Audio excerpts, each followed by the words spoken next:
उत्पत्ति 13:1-18।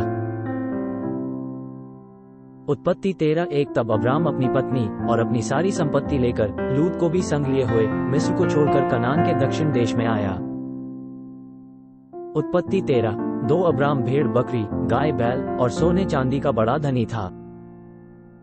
उत्पत्ति 13:3। फिर वह दक्षिण देश से चलकर बेतल के पास उसी स्थान को पहुंचा जहां पहले उसने अपना तंबू खड़ा किया था, जो बेतल और आई के बीच में है। उत्पत्ति 13:4। ये स्थान उस वेदी का है जिसे उसने पहले बनाया था, और वहां अब्राम ने फिर यहोवा से प्रार्थना की।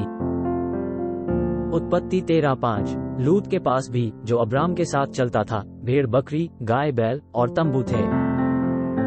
उत्पत्ति 13:6। इसलिए उस देश में उन दोनों के लिए पर्याप्त स्थान न था कि वे इकट्ठे रहें, क्योंकि उनके पास बहुत संपत्ति थी, इसलिए वे इकट्ठे न रह सके। उत्पत्ति 13:7। सो अब्राम और लूत की भेड़ बकरी और गाय बैल के चरवाहों में झगड़ा हुआ। उस समय कनानी और परिज्जी लोग उस देश में रहते थे।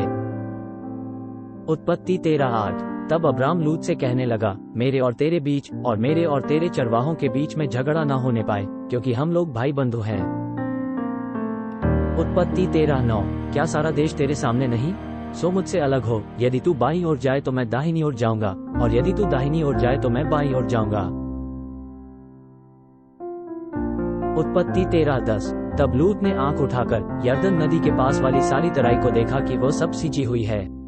जब तक यहोवा ने सदोम और गमोरा को नाश न किया था, तब तक सोअर के मार्ग तक वह तराई यहोवा की वाटिका और मिस्र देश के समान उपजाऊ थी।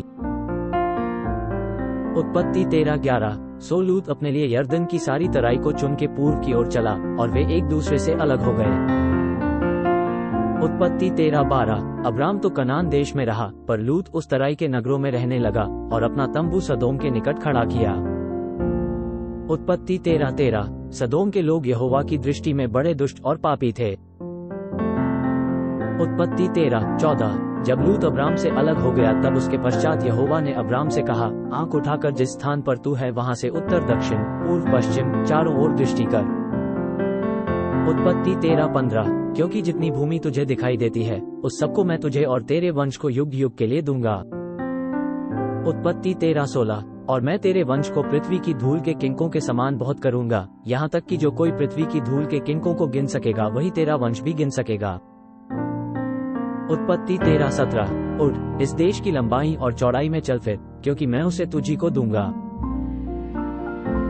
उत्पत्ति 13:18। इसके पश्चात अब्राम अपना तंबू उखाड़कर ममरे के बांज वृक्षों के बीच जो हेब्रोन में थे जाकर रहने लगा, और वहां भी यहोवा की एक वेदी बनाए।